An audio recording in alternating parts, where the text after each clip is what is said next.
شباب شلونكم؟ اليوم احكي لكم طبعا بازدحام اني احكي لكم شلون تجيب البيشنت. اني يعني كان عندي دائما البيشنتيه، ما اقول لكم انه انا احسن واحد، بس انا كل شويه بيشنتيه يجوني.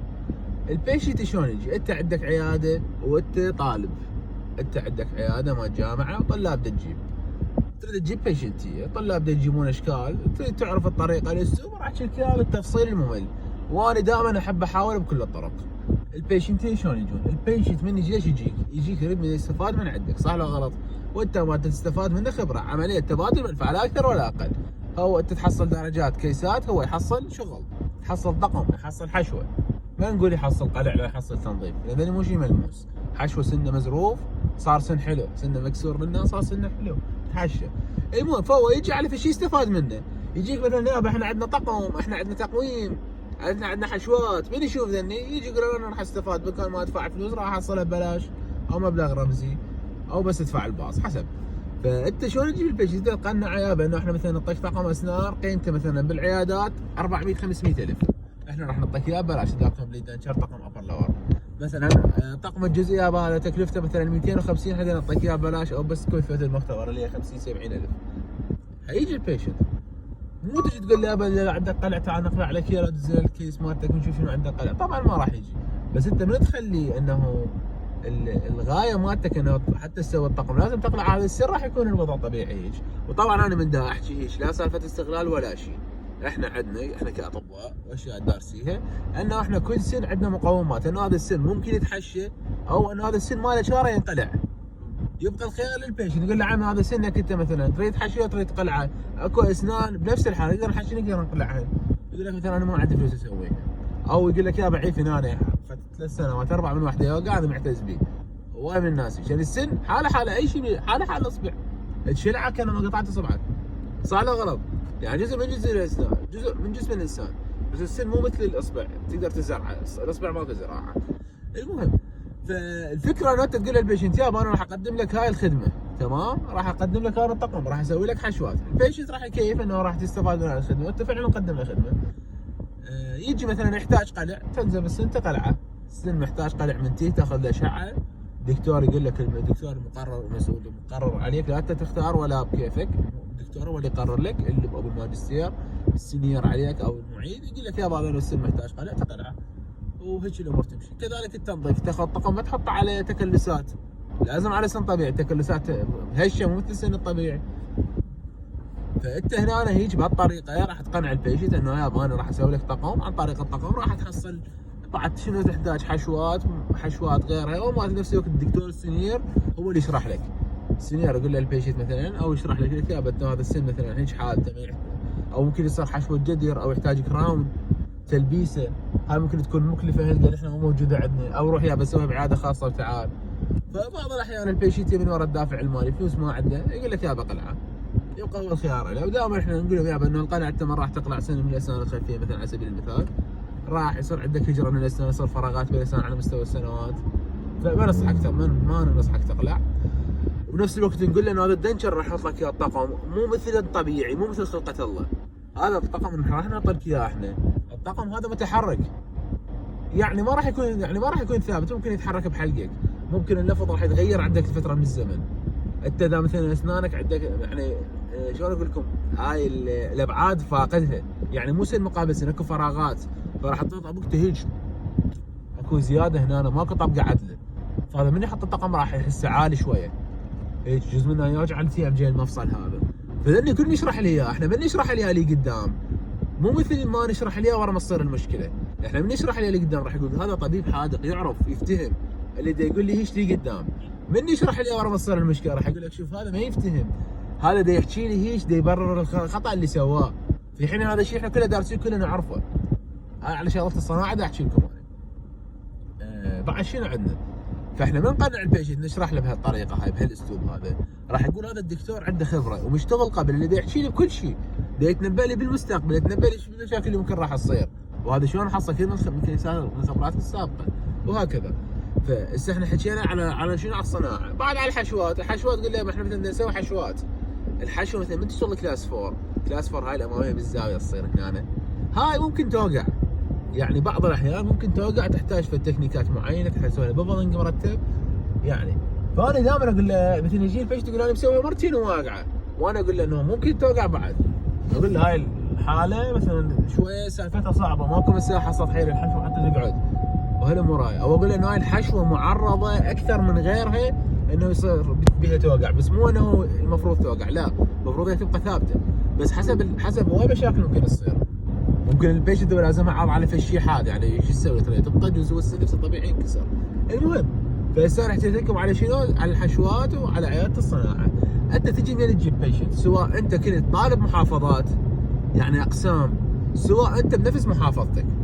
انا طبعا من كربلاء وجامعتي بكربلاء، بيشنتيه قرايب ابد ما جبت، يعني خاف اللي يقول لك انه انا بعيد عن اهلي وعن قرايبي وهاي قرايب ابد ما جبت، يعني على الاطلاق ولا بيشنت قرايب جبت، كلهم بيشنتيه يعني اغلبهم حالتهم الماديه ضعيفه كانت. تمام. شلون يعني شلون انا اجي انشر بالفيس يابا احنا عياده فلان الفلاني، عياده جامعه شو اسمها على سبيل المثال، عياده جامعه الاعرجي مثلا ما في شيء اسمه، نستقبل الحالات الاتيه قلع تنظيم، ما نكتب القلع بالبدايه، نكتب انه نستقبل الحالات الاتيه حشوات تقويم طب اطفال بالنسبه للخامس، شنو بعد مثلا وصفات مو وصفات، نكتب انه استشاريه مجانيه، شنو تردون؟ قلع، حشوات، تنظيف اسنان، تكلسات، ازاله التكلسات، هي شنو اكو تفاصيل نكتبهن احنا ويانا. تمام عيني. بعد ما نكتبهن طبعا انا شنو كاتب كليشه هاي احطها بالجروبات انشر، اكتب يابا انه احنا قلت لكم العياده والاشياء اللي نسويها كالاتي، اكتب مثلا الملاحظات، يرجع من اللي عنده ضغط يقول يابا انا عندي ضغط، اللي عنده سكر مثلا يقول السكر او يقيس التراكمي مالته، يذكر انه هو صايم او لا، هاي التفاصيل هاي. الحامل تقول لنا انه هي حامل، لا تدرون احنا مو كل الثاني نشتغله. فالفكره شنو؟ انه احنا من نكتب هاي التفاصيل كلها نبين انه احنا عندنا خبره عميقه بالموضوع، مو بس نجي نستقبل الحالات التاليه قلع وتنظيف وهاي فلان او فلان، لا، ونكتب انه التاريخ من فلان ساعه لفلان ساعه، قلت لكم نذكر الحالات الانديكيتد المو انديكيتد، وشنو ما اجيب صوره من النت. اخوانا واحد يروح يجيب صوره من النت، لا تجيب صوره من النت، جيب لك صوره انت مصورها، صوره للعيادات. انا من الصور اللي مخلين كنت اصور ماكو، اجي اصور الطلاب هم دا يشتغلون.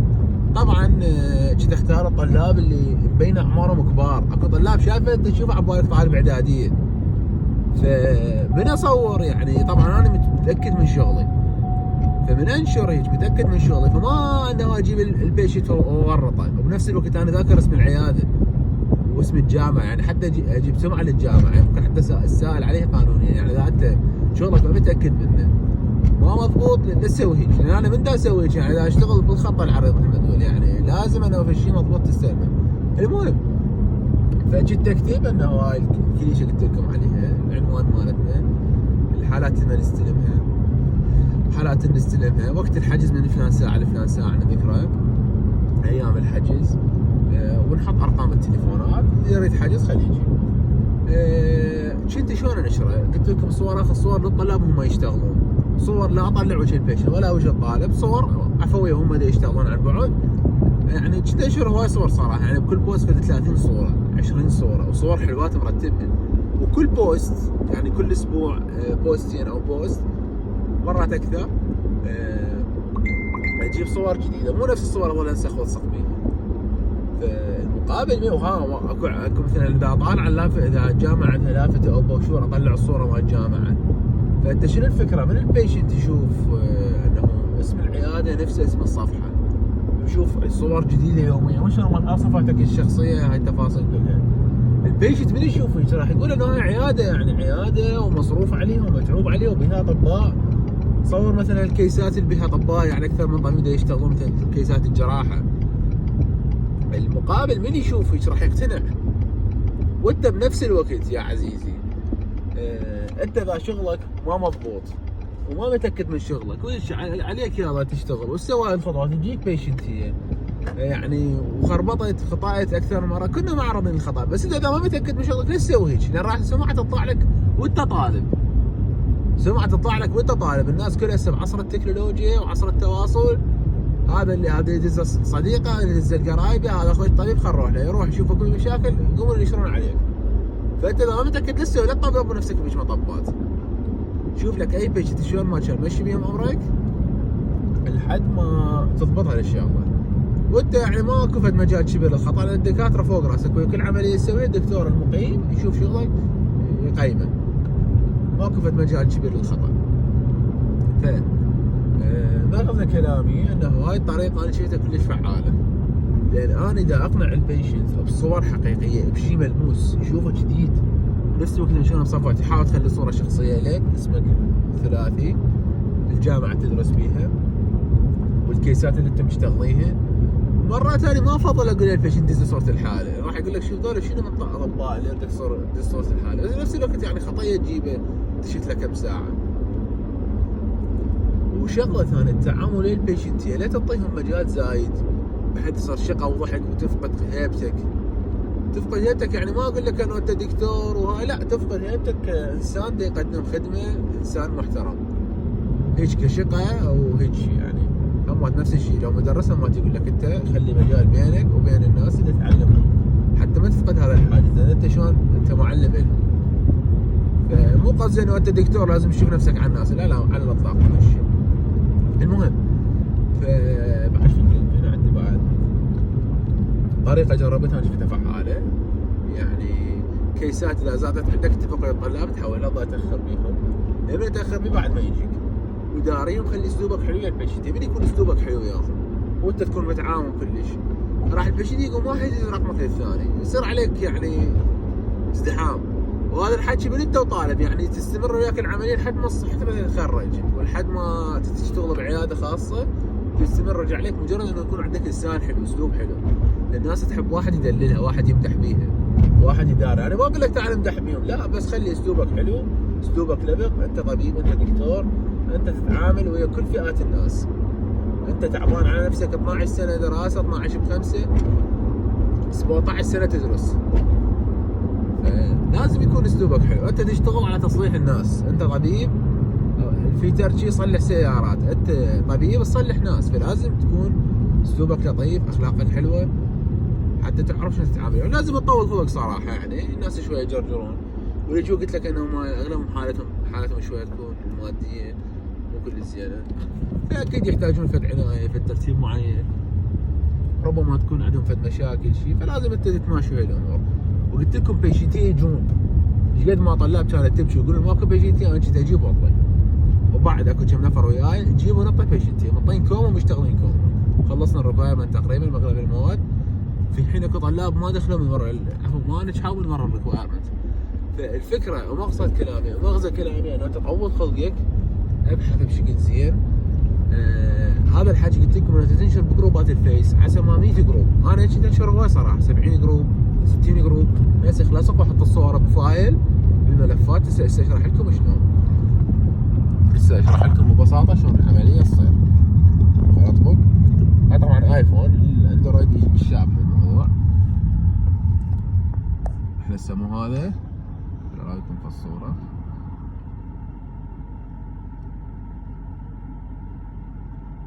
صور تخرجنا على سبيل المثال. عندنا هاي الصور، شوف ذن الصور، عندي ذن الصور حددتهن، ادوس مشاركه، اختار اضافه الى البوم، اسوي لي البوم جديد، تمام، اكتب عليه اي شيء. من اجي اريد انشر راح تطلع لي الالبومات فوق، مو اريد انشر بوست تطلع لي فوق سهم فوق، ادوس عليه راح تطلع لي اسماء الالبومات اللي عندي. فانا هنا انا راح اختار اسم الالبوم اللي انا مخلي بيه الصور، اللي هو مثلا اي شيء، اكتب عيادات اي شيء، بيطلع لك الصور سهله شغلتين. هاي طبعا انا احكي لك انا مستعملها بهواي شغلات، مثلا اريد ابيع حاجه اي شيء، انا عندي هواي صور حتى انا مصورها قديم، فاطلع عليها اصعد ادور على الصوره مالتها القاها. فقلت لكم على طريقه النشر شلون تحصل بيشنتيه. ونشر قلت لكم بالجروبات. طب مثلا كربلاء، اكتب سوق المستعمل في كربلاء، اكتب سوق كربلاء بالبحث مال الجروبات واختار فلتره المجموعه، يطلع لك سوق كربلاء المستعمل، سوق كربلاء حي المدري شنو، كربلاء للبيع والشراء، اغراض مستعمله، كلهن انشر بيهن، كل الجروبات انشر بيهن، نسخ لصق نفس الصور حطهن حددهن وانشرهن.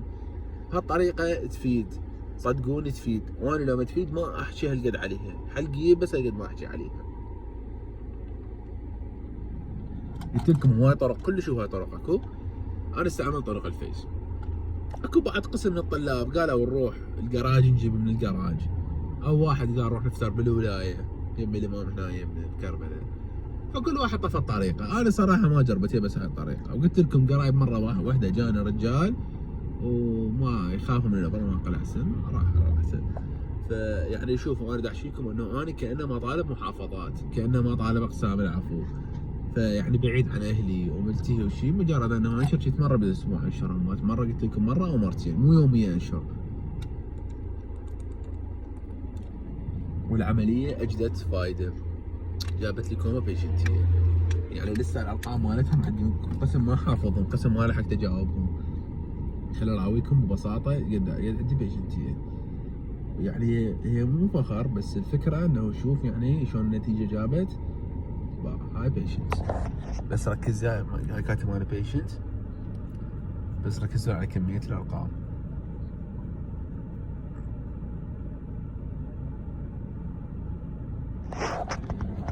يعني ما اعرف 100 ذني اكثر. المهم يعني كلش هو اشتغلت بيشنتي. اني يعني صراحه ما كان اسلوبي كلش حلو ويا الناس، بحيث كان البيشنتي اشتغله مره مرتين ما يجي لي بعد. كانت اكو بنيه ويانا اسلوبها حلو، يعني البيشنتين كانوا قليلين يجوها، بس قد ما اسلوبها حلو وايد جوها. كانت مرات انا احتاج تحول للطلاب كل شوي كان يجوها. فهذا هو كل كلامي عن البيشنتي، شلون تجيبهم وشلون تشتغل بعيادة الجراحة والصناعة والتنظيف، شلون تجيب البيشنتي توضح لهم. يعني اتمنى استفادتوا من الفيديو، واي فيديو ثاني او اي شيء تريدون اناقشه طبعا انا لا على تعيين دا انزل ملاحظات، وهذا الحكي دا انشره لان يعني كنت كلش محتاج واحد يحكي لي هيك من اول ما دخلت. فيعني هاي اختصار تجربه مال سنتين تعب وهواي تفاصيل بيها، سنتين تعب يلا وصلت انا لهاي النتيجه. بس انا اقول ليش الناس تظل تتاخر وتتعب يلا تحصل، فهذا فشي جاهز مثل ما تقولون لكم. من استفادت من الفيديو، في مال اخوكم دكتور حسن شعيب.